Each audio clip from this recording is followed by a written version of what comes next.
నెల్లూరు జిల్లా వైఎస్ఆర్సీపీ అధ్యక్షుడు కాకాని గోవర్ధన్ రెడ్డి అరెస్టుపై ఎమ్మెల్సీ చంద్రశేఖర్ రెడ్డి మాట్లాడుతూ, గోవర్ధన్ రెడ్డి అరెస్టు అక్రమం, అన్యాయమని, అధికార పార్టీ నాయకులు ఇలానే అరెస్టులు చేసుకొని పోతే భవిష్యత్తులో వైఎస్ఆర్సీపీ అధికారంలోకి వచ్చిన ఖచ్చితంగా రిటర్న్ గిఫ్ట్ ఇస్తామని అన్నారు. ఇదే మొట్టమొదటిదని కూడా చెప్పచ్చు. కేవలం ఒక కన్ఫెషన్ స్టేట్మెంట్, అంటే ఒక మైనింగ్ జరిగింది అన్న ఆరోపణతో గోవర్ధన్ రెడ్డి గారు ఎక్కడ కూడా మైనింగ్ ఆయన నేరుగా చేసింది కానీ, ఆయన పర్మిషన్స్ ఇచ్చింది కానీ ఏది కూడా ఉండదు. కేవలం ఆయన నియోజకవర్గంలో ఒక ఆరోపణ మీద, అక్కడ జరిగింది అన్న ఒక ఆరోపణ మీద గోవర్ధన్ రెడ్డి గారిని ఒక కన్ఫెషన్ స్టేట్మెంట్ ఆధారంతో ఆయన్ని ఒక నిందితుడిగా పెట్టడం, ఆ తర్వాత గోవర్ధన్ రెడ్డి గారు కూడా చెప్పడం జరిగింది, హైకోర్టుకి వెళ్తున్నాం, యాంటిసిపేటరీ బెయిల్కి అప్లై చేస్తున్నాం, అది బెయిల్ వచ్చినా రాకన్నా తప్పకుండా పోలీస్ విచారణకు హాజరు అవుతామని కూడా మొదటి నుంచి కూడా చెప్పడం కూడా జరిగింది. ఆ విధంగా అందరూ కూడా చెప్పాం. అయితే యాంటిసిపేటరీ బెయిల్ రాకుండా, కనీసం అక్కడ రిజెక్ట్ కానీ ఏది కూడా కాకుండా అనేక విధాలుగా అధికార పార్టీ అడ్డుకోవడం కూడా మనం గమనిస్తూనే ఉన్నాం.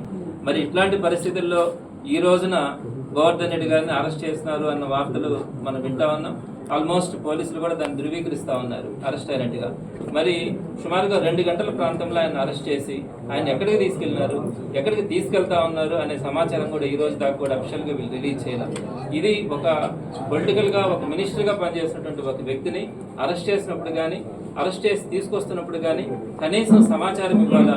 ఇక్కడ ఒక జిల్లాకు సంబంధించిన ఒక రాష్ట్రంలోనే ఒక పాపులర్ అయినటువంటి ఒక ఫెమిలియర్, ఈ రాష్ట్రానికి సేవ చేసినటువంటి వ్యక్తి, మరి అటువంటి వ్యక్తిని అరెస్ట్ చేసినప్పుడు కానీ ఇవన్నీ కూడా మినిమం ప్రోటోకాల్ పాటించకుండా పోలీసులు ప్రవర్తిస్తున్న తీరైతే మాత్రం చాలామంది బాధపడుతూ ఉన్నారు. ఈరోజు జిల్లా వ్యాప్తంగా ఉన్నటువంటి వైఎస్ఆర్సీపీ అంతా కూడా కాకాని గోవర్ధన్ రెడ్డి గారికి అండగా నిలబడడం కూడా జరుగుతుంది. ఇది అత్యంత దురదృష్టకరమైనటువంటి ఇష్యూ కూడా. ఎప్పుడు కూడా ఇట్లా ఎవరో ఒకరు ఒక కన్ఫెషన్ స్టేట్మెంట్ బేస్ చేసుకొని కనుక అరెస్ట్ చేయడం కనుక ఇది కంటిన్యూ అయితే రేపు పొద్దున వైఎస్ఆర్సీపీ ప్రభుత్వం వచ్చిన తర్వాత ఏ నియోజకవర్గంలోనైనా కూడా, ఏ చిన్న మైనింగ్లోనైనా కూడా చేస్తారని చెప్పి ఎవరో ఒకరి దగ్గర నుంచి కనుక ఈ కన్ఫెషన్ స్టేట్మెంట్స్ తీసుకుంటే ప్రతి ఎమ్మెల్యేని కూడా అరెస్ట్ చేసే అవకాశం ఉంటుంది. సో ఇది మంచి పద్ధతి కాదన్నది కూడా ఈరోజు ఇక్కడ ఉన్నటువంటి ఎమ్మెల్యేలు కానీ, మంత్రులు కానీ వీళ్ళందరూ కూడా ఆలోచించాలి. ఎప్పుడైనా ఉందా ఈ సంస్కృతి? ఒక చిన్న ఆరోపణ ఎవరో చేస్తున్నారని చెప్పి పెద్ద వ్యక్తులను కూడా తీసుకొని వచ్చి రేపు అరెస్ట్ చేయడానికి, వారిని తీసుకెళ్లి రిమాండ్ లోపల పెట్టి ఇబ్బందులు పెట్టడానికి గురి చేస్తే ఇంకెవరు మంచి వ్యక్తులు రాజకీయాల్లోకి వస్తారు? ఎందుకు సర్వీస్ చేయాలనుకుంటారు? ఈ పద్ధతి మంచిది కాదు. తప్పకుండా దీన్నంతా కూడా లీగల్గా ఫైట్ చేయడం జరుగుతుంది. ఏ రోజుకైనా కూడా గోవర్ధన్ రెడ్డి గారు దీంట్లో క్లీన్ చిట్తో ఆయన బయట వచ్చేదానికి కూడా అవకాశం ఉంది. ఎందుకంటే ఆయన ఏ విధంగా కూడా దాంట్లో ఆయన చేయలేదు. నేరుగా కూడా ఆ కేసుతో ఏ విధమైనటువంటి ప్రత్యక్షంగా కానీ పరోక్షంగా కానీ ఆయనకు సంబంధించినటువంటి ఇష్యూ. సో అనవసరంగా పెట్టినటువంటి కేసు కాబట్టి తప్పకుండా దీన్ని న్యాయస్థానాల మీద మాకు గౌరవం ఉంది. తప్పకుండా రాబోయే రోజుల్లో ఈ కేసు గురించి ఫైట్ చేయడం కానీ, ఆ తర్వాత కూడా వీరు చేస్తున్నటువంటి ఏదైతే ఈరోజు తెలుగుదేశం పార్టీ వాళ్ళు ఎన్నైతే అక్రమాలు చేస్తూ ఉన్నారో, ఎన్నైతే దుర్మార్గాలు చేస్తూ ఉన్నారో జిల్లాలోనే కదా రాష్ట్ర వ్యాప్తంగా కూడా, బట్ అన్నింటినీ కూడా ప్రజల దృష్టికి తీసుకెళ్లడం కూడా జరుగుతుంది. ఇంకోటి కూడా వాళ్ళు మహానాడు పేరుతో జరుపుకుంటా ఉన్నారు, ఈ సెలబ్రేషన్స్ అని కూడా జరుపుకుంటా ఉన్నారు. అలానే రేపు 1 year కంప్లీట్ అవుతా ఉంది.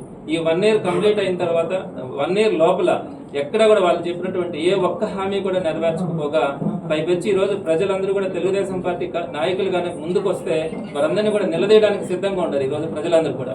సో ఇటువంటి పనులన్నీ కూడా చేయకుండా, అంటే ప్రజలని భయభ్రాంతులకు గురి చేయాలంటే ఆ నాయకుల్ని, ప్రతిపక్ష పార్టీ నాయకుల్ని అరెస్ట్ చేసి భయపెడితే ఈ ప్రజలు కూడా ముందుకు వచ్చే పరిస్థితి ఉండదన్న ఆలోచనతో ఈరోజు ఇట్లాంటి నాయకులందరినీ కూడా వారి 1 year సెలబ్రేషన్స్ చేసుకునేదానికి, దానికి ప్రజల నుంచి వచ్చే అసంతృప్తి కానీ వాళ్ళని అధికార పార్టీని ఎక్కడైతే ఎదిరిస్తారన్న ఆలోచన, భయం ఉందో దానికి ప్రతిగా వీటన్నిటిని కూడా ఈ ప్రతిపక్ష పార్టీ నాయకులను అరెస్ట్ చేయాలన్న ఆలోచనతో ఈరోజు కాకాని గోవర్ధన్ రెడ్డి గారిని అరెస్ట్ చేయడం కూడా జరిగింది. సో మరి తప్పకుండా ఇంత మాత్రాన ఆగదు. ఏదైతే జూన్ 4వ తారీఖున అధినాయకుడు జగన్మోహన్ రెడ్డి గారు ఏదైతే చెప్పినారో వెన్నుపోటు దినమని, దాన్ని తప్పకుండా కూడా చేయడం జరుగుతుంది. అలానే గోవర్ధన్ రెడ్డి గారికి జిల్లా మొత్తం మీద కూడా ఇక్కడ ఉన్నటువంటి నాయకులు కానీ, పార్టీ క్యాడర్ కానీ మొత్తం అండగా నిలబడడం కూడా జరుగుతుంది. తప్పకుండా ఫైట్ చేయడం కూడా జరుగుతుందని ఈ సందర్భంగా మీ ద్వారా ప్రజలందరికీ కానీ, ప్రతిపక్ష పార్టీ నాయకులకు కూడా తెలియజేయడం జరుగుతుంది. పరంపర అంతా కూడా చూస్తూ ఉన్నాం. ఈ రాష్ట్ర ప్రజలందరూ కూడా చూస్తూ ఉన్నారు. ఎందుకంటే అభివృద్ధి లేకుండా, సంక్షేమం అనేది లేకుండా కేవలం దాన్ని కప్పుపుచ్చేదానికి, దాన్ని సైడ్ లైన్ చేసేదానికి ఈ రాష్ట్రంలో ఏమేమి జరుగుతున్నాయో అందరూ కూడా చూస్తూ ఉన్నారు. అందులో భాగంగానే మన జిల్లాలో కూడా మాజీ మంత్రివర్యులు వైఎస్ఆర్ కాంగ్రెస్ పార్టీ అధ్యక్షులు కాకాని గోవర్ధన్ రెడ్డి గారి మీద 2 నెలల క్రితం కేసు కట్టడం జరిగింది. అందులో భాగంగానే ఏ రోజు కూడా మైన్ ప్రాంతానికి వెళ్ళిన వ్యక్తి, అక్కడ ఎప్పుడు కూడా లేని వ్యక్తి ఒక అక్రమ కేసు పెట్టడం, దానికి సంబంధించి దాంట్లో మళ్ళీ అనేక కోణాలలో SC/ST కేసులు పెట్టడం, అన్ని కూడా కేసులు కూడా చూస్తాం. కానీ ఖచ్చితంగా ఒక అక్రమ కేసు పెట్టినప్పుడు, ఒక తప్పు కేసు పెట్టినప్పుడు ప్రతి ఒక్క పౌరుడికి కూడా దాన్ని ఖచ్చితంగా కోర్టులో ఛాలెంజ్ చేసే రైట్ ఉంటుంది. అది అందులో భాగంగానే ఏదైతే జిల్లాధ్యక్షుల వారు కానీ కోర్టుని ఆశ్రయించడం జరిగింది. ముందస్తు బెయిల్ కోసం కూడా ఆశ్రయించడం జరిగింది. అందులో భాగంగా కోర్టు సెలవులు రావటం, కొద్దిగా హైకోర్టులో కూడా కొంచెం పెండింగ్ ఉండటం, అందులో భాగంగానే ఈరోజు మీ మీడియా ముఖంగా అందరి కూడా గోవర్ధన్ రెడ్డి గారిని అరెస్ట్ చేశారని చెప్పి కూడా చూస్తానే వింటా ఉన్నాం. అదే కొంత అధికారులు కూడా ప్రెస్ కూడా కొంత పోలీస్ అధికారులతో మాట్లాడితే కూడా అరెస్ట్ చేశామని చెప్పి చెప్పడం కూడా జరుగుతుంది. ఈరోజు ఒకటి అడుగుతా ఉన్నాం, సరే రైట్, అరెస్ట్ చేసిన తర్వాత తప్పకుండా ఏ విధంగా కొట్లాడాలి, ఏ విధంగా జ్యుడిషియల్లో ఫైట్ చేయాలనేది మాత్రం తప్పకుండా చేస్తాం. తప్పకుండా వైఎస్ఆర్ కాంగ్రెస్ పార్టీ పక్షాన అందరం కూడా జిల్లాలో ఉన్న నాయకత్వం అందరం కూడా గోవర్ధన్ అండగా ఉంటాం. ప్రతి ఒక్కరూ కూడా వైఎస్ఆర్ కాంగ్రెస్ పార్టీలో ఒక కుటుంబంలో ప్రతి ఒక్కరు కలిసి ఏదైతే జరుగుతుందో వాటి మీద కలిసికట్టుగానే మేము ఇచ్చేస్తాం.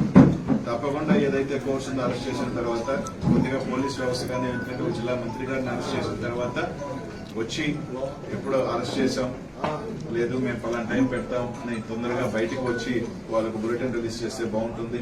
అలా కాకుండా తీసుకొచ్చి ఇప్పటికీ కూడా ప్రెస్ వాళ్ళకి కానీ ఎక్కడ కూడా ఇంకా కూడా ఒక అఫీషియల్ ఇన్ఫర్మేషన్ ఇవ్వకుండా వాళ్ళ దగ్గర రకరకాల డీటీసీలో తీసుకొచ్చారు, డీటీసీలో పెట్టారనో లేదని రకరకాలు వింటా ఉన్నాం. అలా కాకుండా ఖచ్చితంగా ఇమీడియట్ గా ఎస్పీ గారు తీసుకొచ్చిన తర్వాత వాళ్ళకి సంబంధించిన ఏదైతే పోలీస్ స్టేషన్ లో కేసు ఉందా ఏదో తొందరగా దాన్ని ఇమీడియట్ గా చెప్పాల్సిన బాధ్యత కూడా ఇక్కడున్న పోలీస్ యంత్రాంగం అంతా మీద కూడా ఉందని చెప్పిన అందరం కూడా ఉంటూ ఒకటైతే చెప్తా ఉన్నాం, ఇట్లా కేసులు పెట్టి వైఎస్ఆర్ కాంగ్రెస్ పార్టీ క్యాడర్ని కానీ నాయకులు కానీ ఎవరు కూడా మనోధైర్యం తగ్గించలేరు. మేమందరం కూడా కలిసిగానే ఉంటాం. అందరం కూడా మా అందరి కలిసికట్టుగా సపోర్ట్ గోవర్ధన్కి ఎప్పుడు ఉంటాం.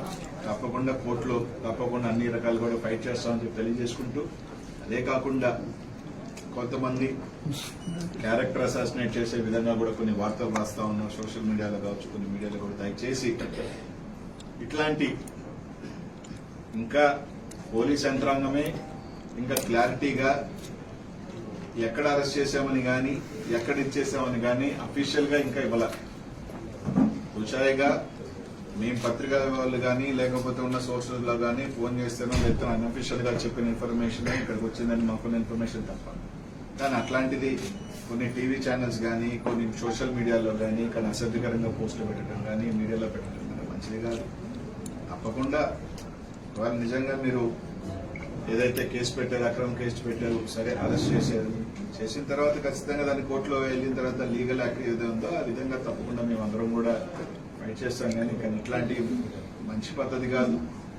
ఒక వ్యక్తిగతంగా చేయటం కూడా ఎవరికి కూడా మంచిది కాదు. ప్రతి ఒక్కరికి కూడా కుటుంబాలు ఉంటాయి, ఫ్యామిలీస్ ఉంటాయి. దయచేసి అట్లాంటి ఎవరు కూడా ఇట్లాంటి చీజ్కి దిగద్దని మాత్రం తెలియజేసుకుంటూ, తప్పకుండా పోలీసు ఎస్పీ గారిని కూడా కోరుతా ఉన్నాం, మీరు తీసుకొచ్చితే ఎప్పుడు తీసుకొచ్చారు, లేదా ఎప్పుడు ప్రొడ్యూస్ చేస్తారు, ఏంటా అన్నది ఖచ్చితంగా ఒక బులెటిన్ రిలీజ్ చేయాల్సిన బాధ్యత మీ అందరి మీద ఉంది. ఎందుకంటే మాకున్న ఇన్ఫర్మేషన్ మీరు అరెస్ట్ చేస్తున్నారు అని, అరెస్ట్ చేసి డీటీసీ తీసుకొచ్చారన్నది మా అందరికీ కూడా ఇన్ఫర్మేషన్ ఉంది. కాబట్టి ఖచ్చితంగా దాన్ని చెప్పాల్సింది ఇదిగా మేము కోరుతా ఉన్నాం.